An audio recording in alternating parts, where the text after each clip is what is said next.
चलिए, तो कल हम लोग क्या क्या पढ़े थे। कल हमने क्लास स्टार्ट करा था, सबसे पहले एक गैल्वेनोमीटर को लिया था और उसको पकड़ के एक एमीटर बनाया था। उसके बाद उसी गैल्वेनोमीटर को हमने पकड़ के वोल्टमीटर बनाया था। अब गैल्वेनोमीटर को आप एमीटर क्यों बना रहे थे? क्योंकि अगर आप करंट मेजर करने के लिए अगर आप गैल्वेनोमीटर का यूज करते हैं तो उससे दो दिक्कतें आ रही थी। अगर सर्किट में करंट ज्यादा होगा तो आपको गैल्वेनोमीटर डैमेज हो सकता है, गैल्वेनोमीटर का कॉइल जो है वो खराब हो सकता है, पहला दिक्कत। दूसरा कि जो गैल्वेनोमीटर का इंटरनल रेजिस्टेंस है अगर वो ज्यादा रहेगा तो वो करंट को अफेक्ट करेगा। तो इस समस्या का समाधान आपने कैसे निकाला था? आपने इस गैल्वेनोमीटर के अक्रॉस में एक पैरेलल रेजिस्टेंस शंट लगाया था जिसका रेजिस्टेंस काफी ज्यादा गैल्वेनोमीटर का रेजिस्टेंस से कम था और इसके हेल्प से आपने इस गैल्वेनोमीटर को एमीटर में कन्वर्ट किया था। ये हम लोग कल पढ़ चुके हैं। फिर हमने क्या किया था, इसी गैल्वेनोमीटर के हेल्प से पोटेंशियल डिफरेंस मेजर किया था। बट अगर आप गैल्वेनोमीटर लेकर के डायरेक्टली पोटेंशियल डिफरेंस मेजर करने चले जाएंगे तो उससे क्या दिक्कत होगी? अगर आपका गैल्वेनोमीटर का रेजिस्टेंस कम निकला, जो आपने जिस सर्किट के अक्रॉस आपने गैल्वेनोमीटर को लगाया है, अगर गैल्वेनोमीटर का रेजिस्टेंस कम निकला तो ज्यादा करंट गैल्वेनोमीटर से होकर के गुजरेगा और अगर गैल्वेनोमीटर से होकर के ज्यादा करंट गुजरेगा तो हो सकता है आपका गैल्वेनोमीटर डैमेज हो जाए। इस समस्या का समाधान हमने कैसे निकाला था? हमने यहां पर एक बाहर से रेजिस्टर लगाया था जिसका रेजिस्टेंस काफी ज्यादा था, जिसके चलते करंट जो है इधर से फ्लो ना करके आपके सर्किट से ही फ्लो कर रहा था और इस तरह से आपने गैल्वेनोमीटर को वोल्टमीटर में कन्वर्ट कर दिया था। इसके बाद हमने क्या पढ़ा था? हमने पढ़ा था कि अगर करंट कैरिंग कॉइल है तो वो करंट कैरिंग कॉइल का मैग्नेटिक डाइपोल मोमेंट क्या होता है? क्या होता है? I इंटू ए होता है। उसके बाद हमने क्या किया था, एक बार मैग्नेट लिया था और बार मैग्नेट का जो मैग्नेटिक डाइपोल मोमेंट होता है QM इंटू 2L हमने वो देखा था। उसके बाद उस बार मैग्नेट को आपने क्या किया था, एक एक्सटर्नल मैग्नेटिक फील्ड में रखा था और उस पर कितना टॉर्क लगता है वो निकाला था। क्या आया था torque? Tau equal to mb sin theta m cross b। उसके बाद आपने उसी बार मैग्नेट को, उसी मैग्नेटिक डाइपोल को उसी एक्सटर्नल फील्ड में रखा था और उसका पोटेंशियल एनर्जी निकाला था। पोटेंशियल एनर्जी कितनी आई थी? माइनस एम डॉट बी यानी minus M B cos theta. उसके बाद आपने उस मैग्नेटिक बार मैग्नेट के एक्सियल पॉइंट पर मैग्नेटिक फील्ड का फॉर्मूला डेराइव किया था। कितना आया था? 2km/r³, जहां k का वैल्यू क्या था? μ0/4π। आज हम लोग क्या करने जा रहे हैं, उसी बार मैग्नेट के इक्वेटोरियल पॉइंट पर मैग्नेटिक फील्ड इंटेंसिटी का फॉर्मूला निकालने जा रहे हैं। तो हेडिंग डालिए, magnetic field intensity at equatorial point of a bar magnet और मैग्नेटिक डाइपोल।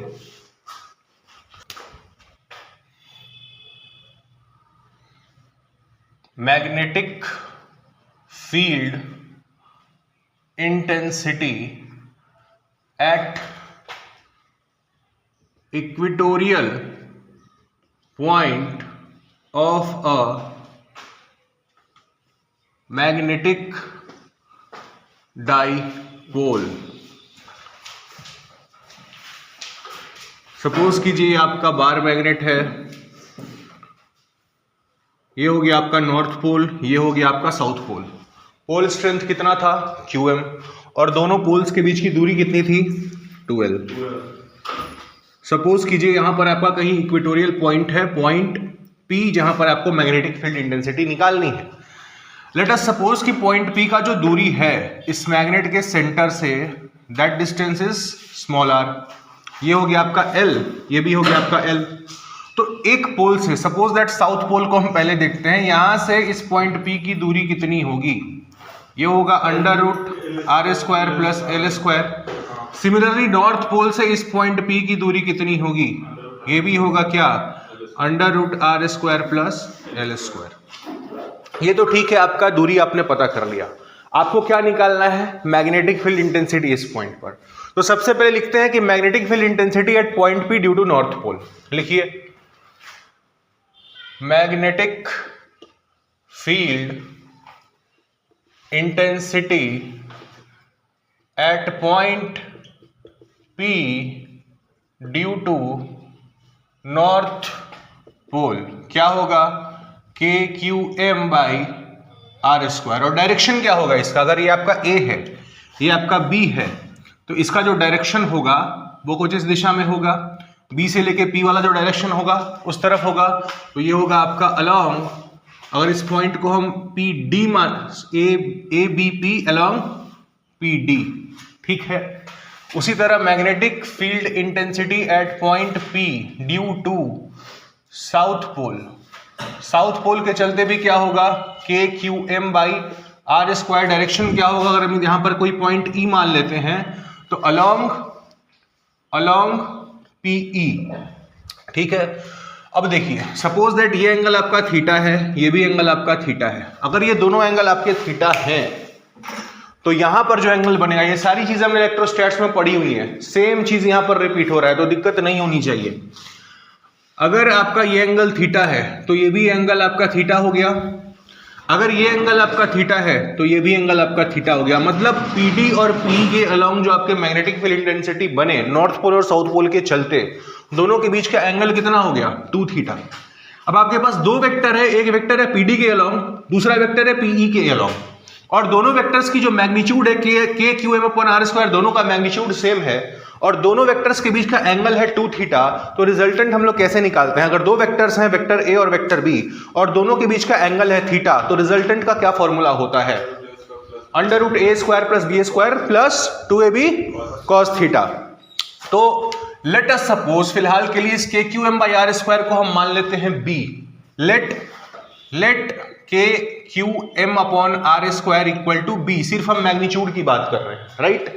तो एक वेक्टर जिसका मैग्नीट्यूड बी, दूसरा वेक्टर जिसका मैग्नीट्यूड बी और दोनों के बीच का एंगल 2 थीटा, तो जो रिजल्टेंट मैग्नीट्यूड आएगा बी आर, वो कितना आएगा, under root B square plus 2b into cos 2 theta, ये आएगा।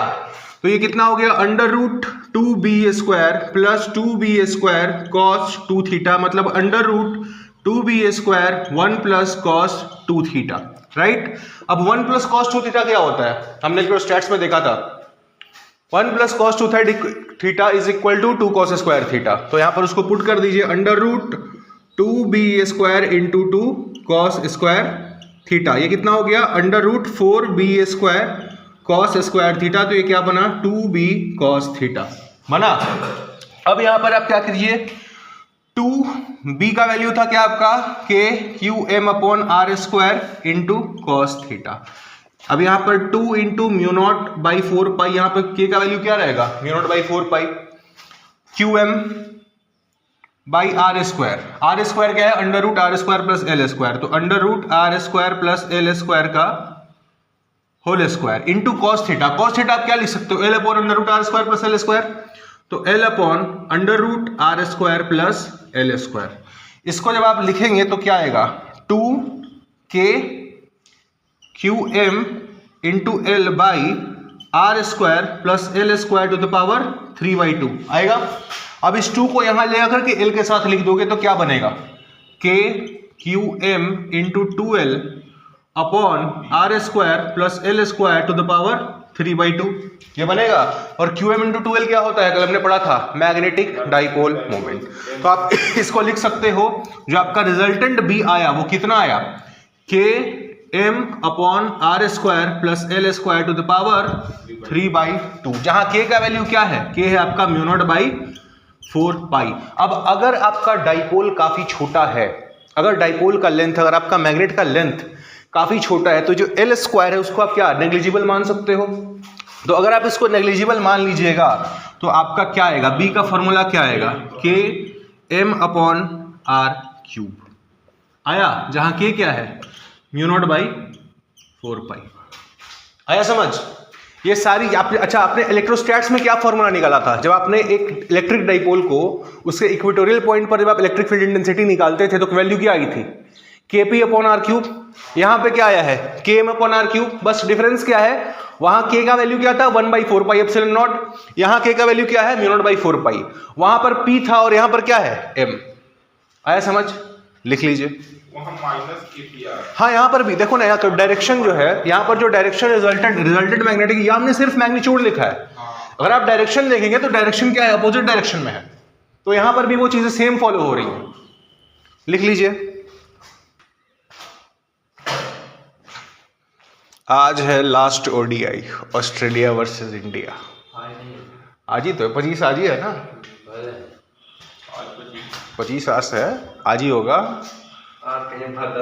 अगर आज भी कोहली 50 से कम बनाया तो रिटायरमेंट कंफर्म समझिए। हमको तो लग रहा है सेंचुरी बनाना पड़ेगा अगर टिकना है तो। मार दिया था। रोहित शर्मा तो चलिए 73 बना लिया, कोहली के बैट से अभी एक भी रन नहीं निकला है ऑस्ट्रेलिया में।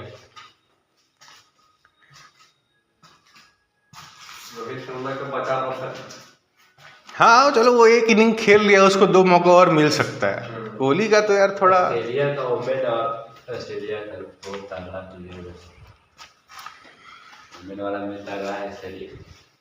अच्छा आपको एक चीज नोटिस की हो, क्रिकेट मैच जब से हम क्रिकेट देख रहे हैं, हम एक चीज नोटिस किए हैं, इंडिया और ऑस्ट्रेलिया का मैच जब होता है ना, ऐसा बहुत सारा मैच होता है जहां इंडिया जीतने की कंडीशन में होता है, लेकिन जब प्रेशर वाला थोड़ा सा माहौल बनता है तो इंडिया कोलैप्स कर जाता है। और ऑस्ट्रेलिया की जो टीम है, एक मिनट, ऑस्ट्रेलिया की जो टीम है वैसे कितने सारे मैचेस जीत चुकी है जहां वो एकदम हारने वाली थी, लेकिन वहां से भी मैच बचा करके बोले जाते हैं। उसका पता है रीजन क्या है? रीजन उसका ये है कि अगर आप हिस्टोरिकली देखिएगा तो ऑस्ट्रेलिया में कौन लोग जाकर के बसे थे? जो अंग्रेज थे, उन्होंने ऑस्ट्रेलिया को सबसे पहले कैप्चर किया था, और वहां से जो इंग्लैंड में जो वहां के जो क्या क्रिमिनल्स होते थे ना, जो जेल में बंद होते थे, उनको उठा करके ला करके ऑस्ट्रेलिया में सबसे पहले बसाया था। क्रिमिनल जो व्यक्ति क्रिमिनल माइंडसेट का होता है, उसका क्या होता है, उसको इमोशन ये सब उसको फर्क ही नहीं पड़ता है। हम लोग जैसा आदमी होता है वो सोचता है ना भाई, डर जाता है। क्रिमिनल्स के अंदर डर कहाँ होता है? उसको तो क्राइम करना है। तो उनके अंदर जो ऑस्ट्रेलियंस के अंदर जो उनके मतलब उनका जो टेंडेंसी है ना, वो डरने वाली टेंडेंसी, वो डरा के रखते हैं, चाहे कैसा भी सिचुएशन हो, अच्छा सिचुएशन हो, बुरा सिचुएशन हो, वो डराना जानते हैं। और हम लोग क्या है, हम लोग थोड़ा सा डर जाते हैं। इसीलिए ऑस्ट्रेलिया का जो आप देखोगे, चाहे कोई सा भी स्पोर्ट हो, आप हॉकी में देख लो, आप क्रिकेट में देख लो, वो ऐसे कई सारे मैचेस जीतना जानते हैं जहां वो प्रेशर सिचुएशन में हो, क्योंकि उनको डर लगता ही नहीं। अगर लगता भी है तो हमसे बहुत कम लगता है। हाँ, अफगानिस्तान और आप ऑस्ट्रेलिया वाला मैच याद कर लो, 7 विकेट गिर चुका था भाई ऑस्ट्रेलिया का, मैक्सवेल आकर के अकेले मैच जिता करके ले गया। अफगानिस्तान के साथ क्या था, अफगानिस्तान पैनिक कर गया, उसको लगा कि हम जीत रहे हैं, इधर 3-4 छक्का मारा, अफगानिस्तान को लगा लिया, अब तो मैच गया।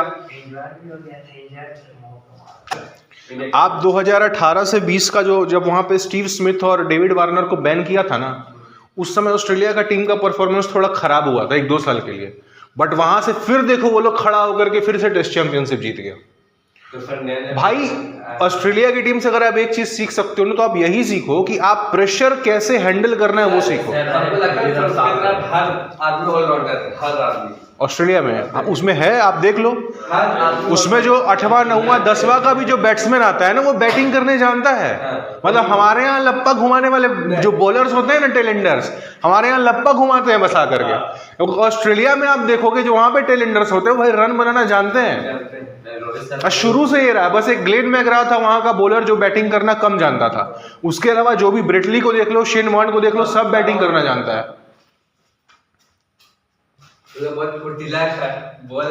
ऑस्ट्रेलिया की हमारी फील्डिंग आज अच्छी हुई है, पिछले 10-15 साल में इंडिया की फील्डिंग अच्छी हुई है, पहले बहुत खराब हुआ करती थी। बट ऑस्ट्रेलियन टीम की फील्डिंग आप देख लो, 1990s में भी अच्छी थी, 2000s में भी अच्छी थी, और आज तो अच्छी है ही। बहुत बेहतर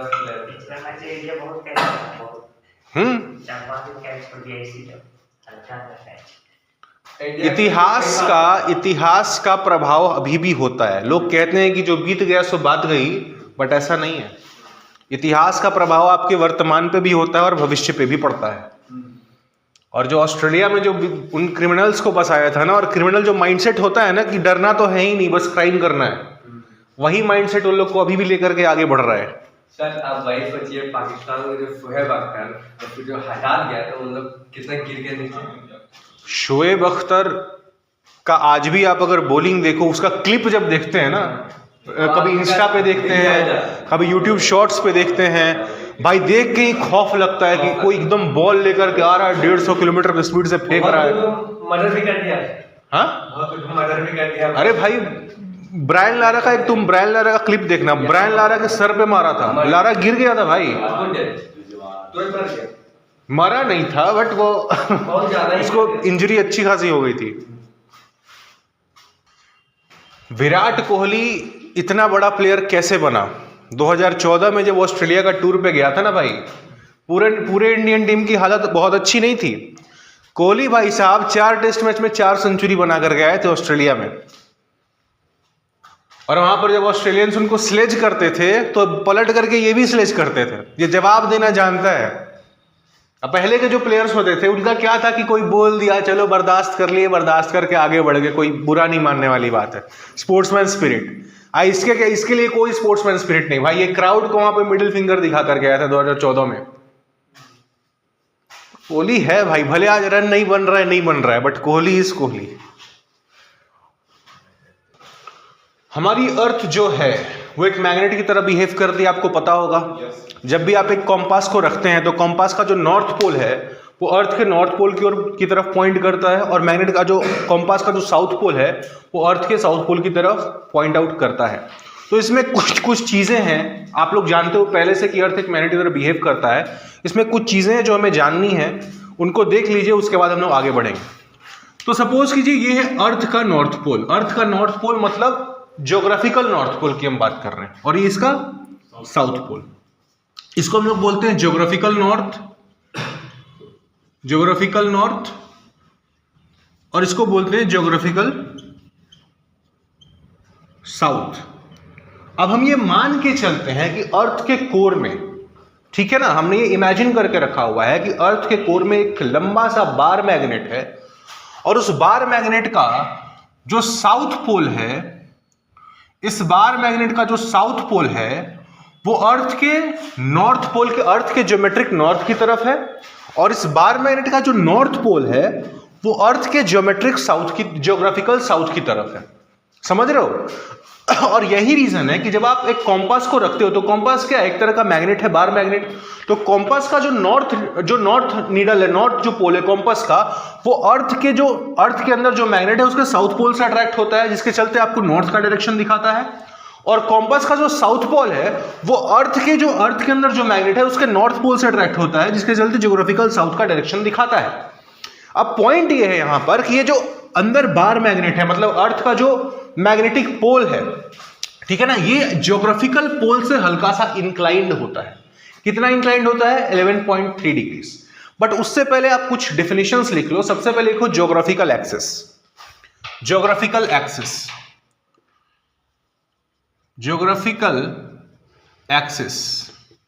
the axis passing through the geographical poles of Earth is called geographical axis। मतलब अर्थ का जो ज्योग्राफिकल नॉर्थ पोल और ज्योग्राफिकल साउथ पोल है, इस पोल से जो एक्सिस आपका पास कर रहा है इसको हम क्या बोलेंगे? Geographical axis. दूसरा एक्सिस कौन सा होता है? दूसरा एक्सिस होता है आपका मैग्नेटिक एक्सिस। वो क्या होगा? The axis passing through the, magnetic axis क्या होता है? मैग्नेटिक एक्सिस होता है the axis passing through the magnetic poles of Earth is called magnetic axis। वो एक्सिस जो अर्थ के अंदर जो मैग्नेट है, जो आपके अर्थ के पोल्स आपने बना रखे हैं, जो इन पोल्स से पास करता हुआ आपका एक्सिस होगा, ये आपका मैग्नेटिक एक्सिस हमने इसको कह दिया। ठीक है। अगला डेफिनेशन लिखिए ज्योग्राफिकल मेरिडियन। अगला डेफिनेशन है आपका ज्योग्राफिकल मेरिडियन। ये क्या होता है?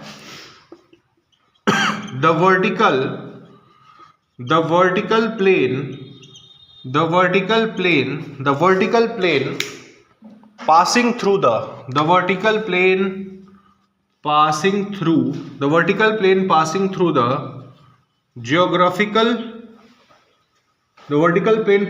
geographical axis of Earth is called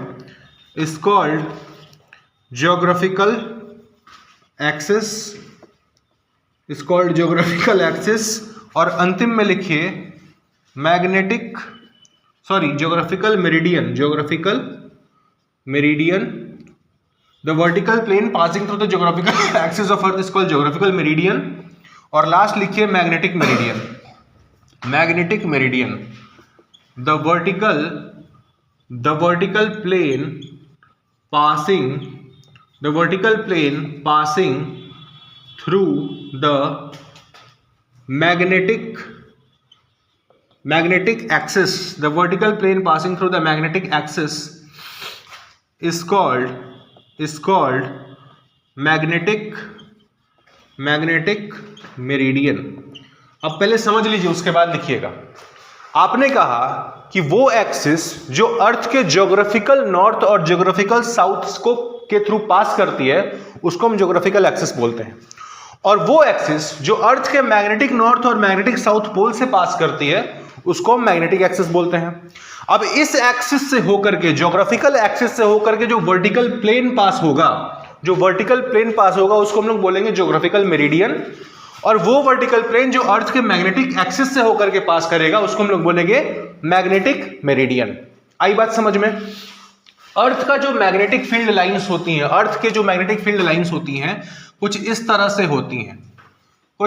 से होती हैं, नॉर्थ टू साउथ, इस तरह से नॉर्थ पोल से निकलती हुई और साउथ पोल की ओर जाती हुई होती हैं. अब ये जो अर्थ की मैग्नेटिक फील्ड लाइंस होती हैं, जब आप इक्वेटर के पास आते हो तो ये सरफेस के बिल्कुल पैरेलल हो जाती हैं, और जैसे आप पोल्स के पास जाते हो ये सरफेस के बिल्कुल परपेंडिकुलर हो जाती हैं. आई बात समझ में? यहां तक लिखिए, समझिएगा. आपने कहा ज्योग्राफिकल मेरिडियन और मैग्नेटिक मेरिडियन. ज्योग्राफिकल मेरिडियन क्या था? एक वर्टिकल प्लेन था जो अर्थ के ज्योमेट्रिकल पोल से पास कर रहा था या फिर ज्योमेट्रिकल एक्सिस से पास कर रहा था, ऐसा ज्योग्राफिकल मेरिडियन था. मैग्नेटिक मेरिडियन क्या था? एक वर्टिकल प्लेन था जो अर्थ के मैग्नेटिक एक्सिस से पास कर रहा था. दोनों के बीच में, ज्योग्राफिकल मेरिडियन और मैग्नेटिक मेरिडियन के बीच में जो एंगल होता है उसी को हम लोग बोलते हैं मैग्नेटिक डिक्लिनेशन. क्या बोलते हैं? Magnetic declination. लिखिए, the angle between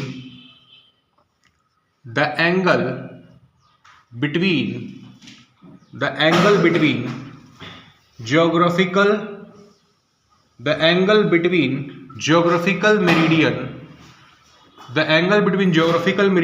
and magnetic meridian at a place the angle between geographical meridian and magnetic meridian at a place is called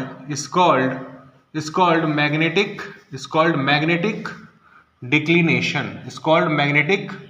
declination.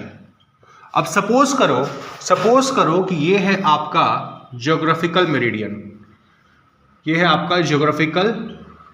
Meridian, और ये वाला है आपका, ये वाला जो प्लेन है, ये प्लेन है आपका मैग्नेटिक मेरिडियन.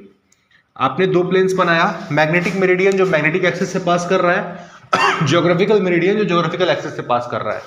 इन दोनों प्लेन्स के बीच में जो एंगल बन रहा है, इसी एंगल को हम बोलेंगे मैग्नेटिक डिक्लिनेशन. आया समझ में?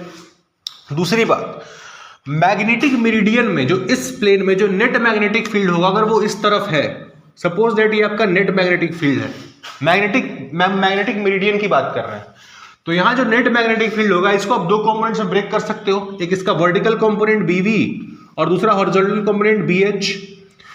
हॉरिजॉन्टल मैग्नेटिक मेरिडियन प्लेन में horizontal component of magnetic field और नेट मैग्नेटिक फील्ड के बीच का जो एंगल बनता है इसी को हम लोग बोलते हैं मैग्नेटिक डिप. क्या बोलते हैं? Magnetic dip. The angle between the horizontal component of magnetic field and the net magnetic field in magnetic meridian is called magnetic dip. लिख लीजिए, the angle between horizontal component of magnetic field and net magnetic field, the angle between horizontal component of magnetic field and net magnetic field in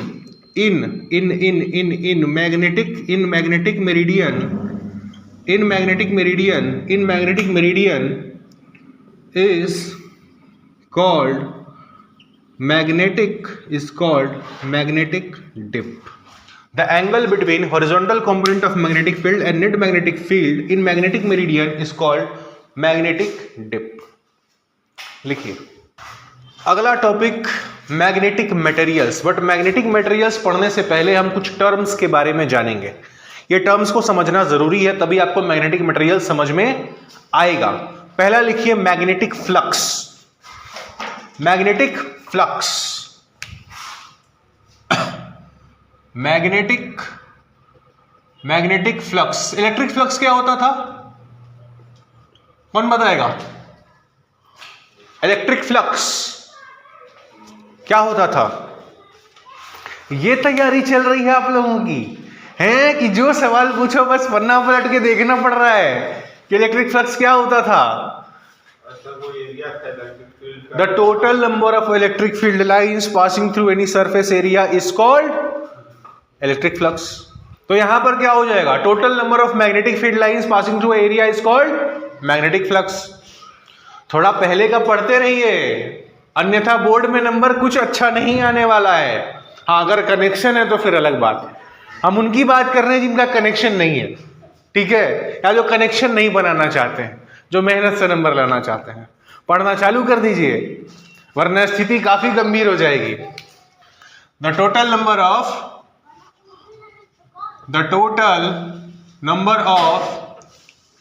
magnetic field lines passing through a surface is called magnetic flux. इसको phi b से हम लोग represent करते हैं. Mathematically phi b क्या होता है? Mathematically phi b होता है आपका b डॉट ए, जहां ए क्या है? एरिया ऑफ द सरफेस, जिससे आप मैग्नेटिक फ्लक्स निकालना चाहते हैं. ये क्या होता है मैग्नेटिक फ्लक्स? ये एक स्केलर क्वांटिटी है. इलेक्ट्रिक फ्लक्स भी क्या होता था? स्केलर क्वांटिटी था. तो मैग्नेटिक फ्लक्स भी क्या होगा आपका? एक स्केलर क्वांटिटी होगा. ठीक है भैया, इलेक्ट्रिक स्केलर क्वांटिटी बना दिया.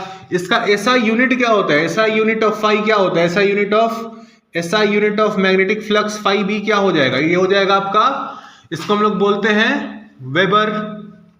ऐसा यूनिट ऑफ मैग्नेटिक फ्लक्स होता है आपका वेबर. इसको हम लोग डब्ल्यू बी से रिप्रेजेंट करते हैं. ये होता है आपका टेस्ला मीटर स्क्वायर. क्या होता है? Tesla metre square. इसका डायमेंशन क्या होगा? डायमेंशन ऑफ मैग्नेटिक फ्लक्स क्या होगा? बी का डायमेंशन इंटू ए का डायमेंशन. बी का डायमेंशन क्या होता था? F equal to Q V B. यहां से B हो गया आपका F अपॉन क्यू वी. तो B का डायमेंशन हो गया MLT minus 2 divided by AT into V. V is LT minus 1. तो यहां से जो B का डायमेंशन आया, वो B का डायमेंशन क्या आया? B आया आपका M1 L1 A माइनस 1 और T माइनस 2. ML1 ML यहां पे पहले से था. अच्छा, L तो नीचे भी है, तो ये आपका हो गया M1 L0, क्योंकि ऊपर भी नीचे है और नीचे भी L है, तो आपका LL कैंसिल हो गया. तो M1 L0 A minus 1 T minus 2 आपका B का डायमेंशन हो गया. अब अगर आप इसको एरिया के डायमेंशन से मल्टीप्लाई कर देंगे तो क्या आ जाएगा? M1 L0 A माइनस 1 और T माइनस 2 को आप कर दीजिए L2 से मल्टीप्लाई, तो क्या आ गया? M1 L2 A minus 1 T minus 2. तो हो गया आपका मैग्नेटिक फ्लक्स का डायमेंशन. लिख लीजिए इसको, बहुत इंपॉर्टेंट. पहला टर्म आपने देखा मैग्नेटिक फ्लक्स. अगला टर्म लिखिए मैग्नेटाइजेशन और इंटेंसिटी ऑफ मैग्नेटाइजेशन. दूसरा है मैग्नेटाइजेशन और इंटेंसिटी ऑफ मैग्नेटाइजेशन. मैग्नेटाइजेशन और इंटेंसिटी ऑफ मैग्नेटाइजेशन ये क्या है? The degree or extent up to which a substance up to which a substance can be magnetized when placed in a magnetic field. The degree or extent up to which a substance can be magnetized when placed in a magnetic field is called magnetization or intensity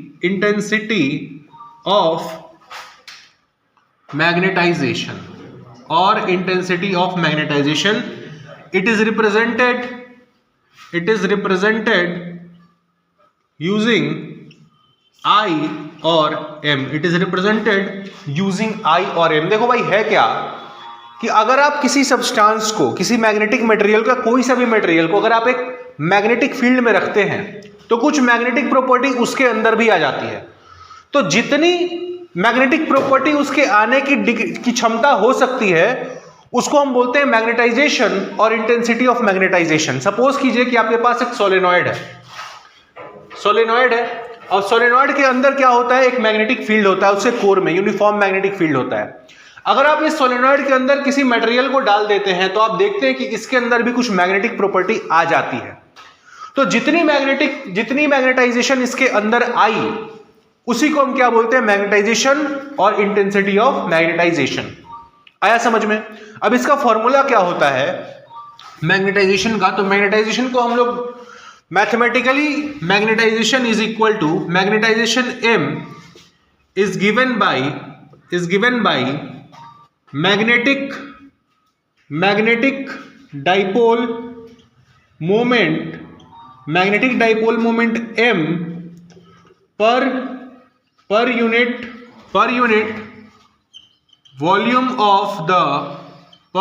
volume of the substance। जो M होता है वो क्या होता है, magnetic dipole moment per unit volume of the substance. माने कि M को हम लिख सकते हैं QM इंटू 2L और वॉल्यूम को हम लिख सकते हैं एरिया इंटू 2L। तो 2L से 2L कैंसिल अगर हो जाएगा तो M का वैल्यू एक और आता है QM बाई A। तो यहां से आपके M के दो वैल्यू मिले, M equal to M by V और QM बाई A। लिखिए इसको। चलिए इधर देखिए, अब ये जो आपका मैग्नेटाइजेशन आया M, इसका SI यूनिट क्या होता है? SI यूनिट ऑफ M होता है SI यूनिट ऑफ M क्या हो गया? SI unit of M QM का क्या होता है? Ampere metre. QM का होता है एम्पियर मीटर। नीचे आपने एरिया से डिवाइड किया है तो डिवाइड कर दिए इसको मीटर स्क्वायर से। मीटर स्क्वायर से डिवाइड करोगे तो आपका M का जो SI यूनिट आएगा वो कितना आएगा? Ampere per metre. M का SI यूनिट आया आपका ampere per metre. Dimensional formula क्या आएगा M का? M0 L-1 T0 A1। और साथ में मैग्नेटाइजेशन का एक और फॉर्मूला लिखिए, M is also equal to BM upon mu not.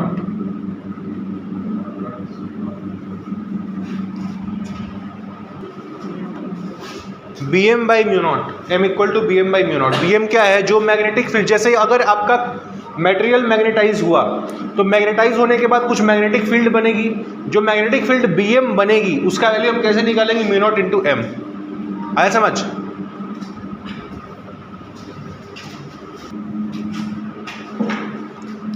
अगला है इंटेंसिटी ऑफ मैग्नेटाइजिंग फील्ड। इसको हम लोग H से डिनोट करते हैं। ये क्या होता है? The degree or extent up to which a magnetic field can magnetize a substance placed under it is called intensity of magnetizing field.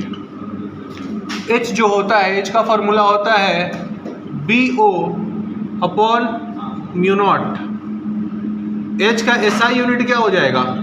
SI unit of H, ऊपर में आपका टेस्ला, नीचे में आपका टेस्ला मीटर पर एम्पियर. टेस्ला से Tesla cancel हो गया, ऊपर जाएगा क्या बनाएगा? एम्पियर पर मीटर, जो इसका बना था. M का भी SI यूनिट क्या आया था? Ampere per metre. H का भी SI यूनिट क्या आएगा? Ampere per metre. हाँ, इसका डायमेंशनल फार्मूला क्या हो जाएगा? डायमेंशनल फार्मूला हो जाएगा आपका M0 L-1 T0 A1, जो आपका M का आया था. लिख लीजिए. आज का क्लास यहीं रोक देते हैं. अगले क्लास में जो बच रहा है उसको हम लोग कंप्लीट करेंगे, ठीक है. और मोस्ट प्रोबेबली अगले क्लास में आपका ये जो चैप्टर है कंप्लीट हो जाएगा. फिर हम लोग अगर समय बचा तो कुछ प्रीवियस ईयर के क्वेश्चंस देखेंगे और उसके अगले दिन आप लोग का टेस्ट हो जाएगा. जितने चैप्टर अभी तक हमने पढ़ाए हैं सबका उसमें क्वेश्चन रहेगा. और एब्सेंट, हाँ क्या जैसा रहता है वहाँ पे वैसा सेम ऑब्जेक्टिव भी रहेगा, सब्जेक्टिव भी रहेगा. एब्सेंट किसी को नहीं करना है. जो भी टेस्ट में एब्सेंट हुआ उसका समझ लो वो लास्ट क्लास होगा, तो एब्सेंट नहीं करना है.